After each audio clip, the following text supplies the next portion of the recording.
Hello. അപ്പം നമ്മൾ ഇന്ന് ഡിന്നർ സ്പെഷ്യലിൽ ഒരു അടിപൊളി ചിക്കൻ പെരട്ടാണ്. അപ്പോൾ അതിന് വേണ്ടിയിട്ട് 1 കിലോ ചിക്കനിലേക്ക് ഞാൻ 1/4 ടീസ്പൂൺ മഞ്ഞൾപ്പൊടി, 2 ടീസ്പൂൺ കാശ്മീരി മുളക് പൊടി, 1.5 ടീസ്പൂൺ മല്ലിപ്പൊടി, 1 ടീസ്പൂൺ ഗരം മസാല, കുറച്ച് ഉപ്പും കൂടെ ഇട്ട് നന്നായി മിക്സ് ചെയ്ത് 1.5 മണിക്കൂർ ഞാൻ മാറ്റി വെച്ചു. അത്രയെങ്കിലും വെക്കണം. എന്നിട്ട് ഒരു പാൻ ചൂടാകുമ്പോൾ അതിലേക്ക് 2 ടീസ്പൂൺ വെളിച്ചെണ്ണയും ചതച്ച് വെച്ച ചെറിയുള്ളി, ഇഞ്ചി, വെളുത്തുള്ളിയും കൂടെ ഇട്ട് നന്നായി മിക്സ് ചെയ്ത് ഒന്ന് വഴണ്ട് വന്നപ്പോൾ അതിലേക്ക് കുറച്ച് കറിവേപ്പിലയും ഒരു സവാള നീളത്തിൽ അരിഞ്ഞതും കൂട്ടിയിട്ട് നന്നായിട്ട് വഴറ്റി. അത് വഴണ്ട് വന്നപ്പോൾ അതിലേക്ക് നമ്മുടെ മാഗ്നേറ്റ് ചെയ്ത് വെച്ച് ചിക്കനും ഇട്ടിട്ട് നന്നായിട്ട് ഇളക്കി. അതിനുശേഷം അതിലേക്ക് ഒരു 1/2 ടീസ്പൂൺ കുരുമുളക് പൊടിയും കൂടിയിട്ട് നന്നായിട്ട് 20 മിനിറ്റ് വേവാൻ വെച്ചു. ഒട്ടും വെള്ളം ഒഴിക്കാൻ പാടില്ല, എണ്ണയിൽ തന്നെ കിടന്നത് മൂത്ത് കിട്ടണം. അതിനുശേഷം അതിലേക്ക് 1/2 ടീസ്പൂൺ പെരിഞ്ജീരകപ്പൊടി ഒരു ഫ്ലേവറിന് ആഡ് ചെയ്ത് കൊടുത്തു.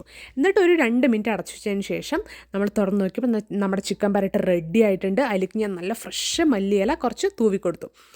അപ്പോൾ നല്ല അടിപൊളി ടേസ്റ്റും നല്ല മണമുള്ള അടിപൊളി ചിക്കൻ പെരട്ട് റെഡി ആയിട്ടുണ്ട്. ഇത് ചപ്പാത്തിൻ്റെ കൂടെ, അപ്പത്തിൻ്റെ കൂടെയൊക്കെ നല്ല അടിപൊളി കോമ്പിനേഷനാണ്.